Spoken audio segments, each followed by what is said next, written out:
Waitress. Now, is this Waitress or The Waitress? I think it's, dang, you know what? Now that you put me on the spot, I don't know. I'm going to say Waitress because The Waitress sounds like a horror movie. Though that's true. Or it sounds like something poignant or important or good. No, I'm going to go with horror. Okay. The Waitress. That's true. Like she's, making food with people. Well, I don't know. You got The Secretary, and that wasn't really a horror movie. Okay, well, then she's a sex fiend, then. She's a nympho, if it's called The Waitress, which I'd love that movie. Yeah, no, I'd love to see that movie. Yeah, but that's not the movie we saw. No, it's not. I mean, this movie is very Mayberry, right down to having Andy Griffith in it. That's true. That fool came up and he looked like Shrek or something when he showed up. He caught me off guard. He looked like a mole. Well, the guy's older. He's like in his 80s or something. He's kind of rounded. You don't recognize him at first. But what cracks me up is like, no matter how old he gets, no matter how fat, no matter how white his hair, he always has that same Andy Griffith haircut. It's always got to be in that slight pompadour. He's barely got enough hair to make it, but they'll squeeze enough gel and silly putty in his head to give him that old signature Andy Griffith, Andy Taylor Mayberry pompadour. Yeah, man, he does. I get it. It worked. Yeah, that probably got him laid. So and it's funny because I don't want to keep harping on Andy Griffith, but just to make this point. It's true when they say old people shrunk because it looked like he shrunk. You remember how Andy used to be the sheriff and he was big? Well, because he was tall. Well, yeah. Osteoporosis, old people do shrink. Okay, all right. Well, enough Andy Griffith. Let's talk about this movie. This movie is now.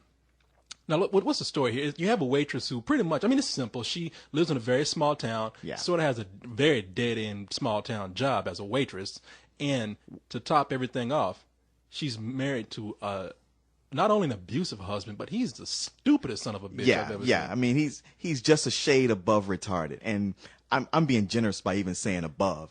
I'd say he's right on the line, but he's completely stupid and just he's pretty much a baby, but he's got abusive tendencies. He's not even like the most abusive guy you ever seen. You seem like really, unless you were a girl, you could kick his ass. Well, he is kind of big. He's dangerous retarded. He's tall. But even when he hits her, I'm thinking to myself, the guy kind of hits like a girl. Yeah. Well, he doesn't want to knock her out or anything. He loves her enough not to knock her out. And we're talking about Jeremy Sisto, who played this part. Yeah, Jeremy Sisto. You probably recognize him from 6 Feet Under. That's probably his most famous role. It's funny because when he came on, the women were like, "Oh, Jeremy Sisto." Then he started talking like a goof.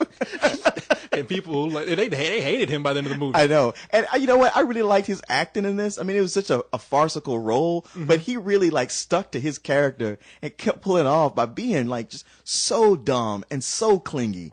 Yeah, no, when you say he was retarded, he really was. He was a big spoiled baby. Yeah. Everything had to be about him. And he's a very broad character, as most characters are in this movie. Yeah. But you're right. For him, I guess he was the most interesting to me. He was. Now, basically, it's the story of Kerry Russell, who lives in this small town. You say a dead-end job. She's one she's famous for these pies she makes at this restaurant, and really this town is so one horse. She probably has the most glamorous job in the town.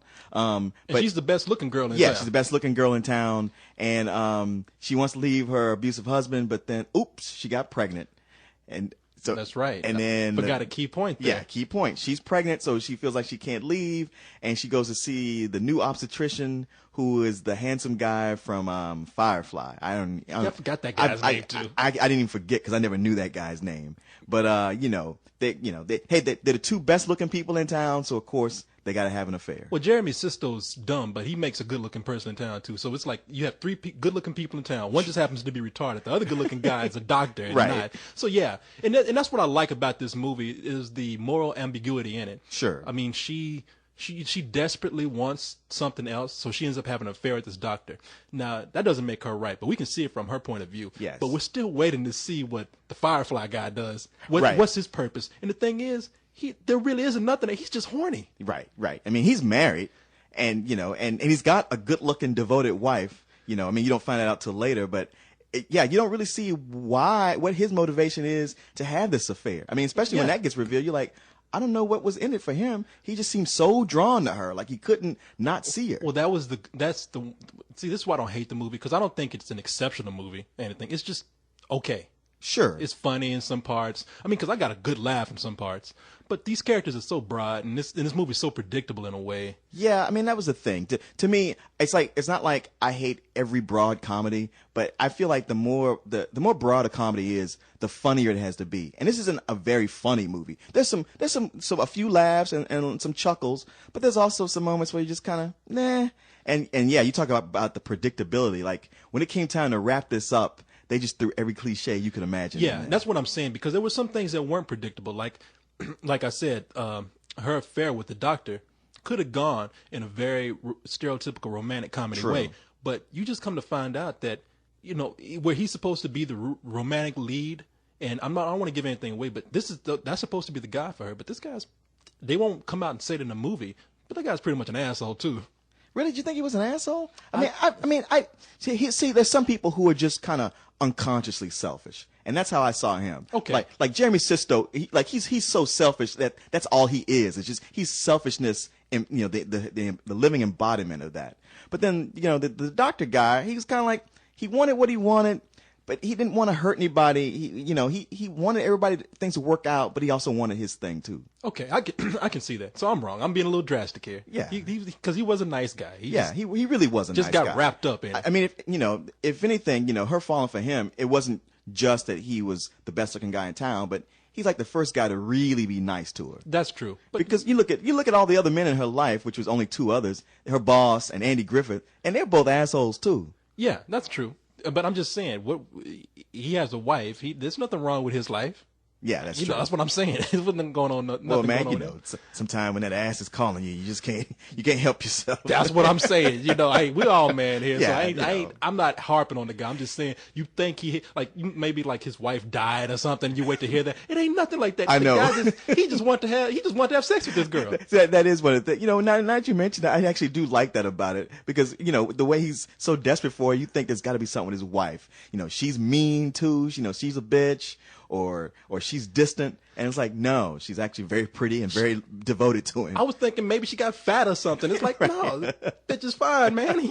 He got no reason. He just let his penis do the walking. Right. Now, this movie is getting, it's getting some press, probably more than it should, but I think because the movie is directed by Adrienne Shelley, who's in a lot of Hal Hartley movies, and she was murdered just recently. So this is like, the last movie she ever will direct or was in. Yeah. And she plays one of the other waitresses. Exactly. Yeah. She plays, and God bless her for playing that role. I mean, I hate that she's dead, and I hate that this is the last movie, because, like I said, I don't think the movie's great, but she's really good in the movie. Yeah. And she was able to cast herself as one of the least good looking waitress. Right. Which I don't think she's that bad looking in real life, but no. I mean, probably not. Well, right now, but come on, man. But in her day, she was very cute. Yeah, and it's a very tragic thing that happened.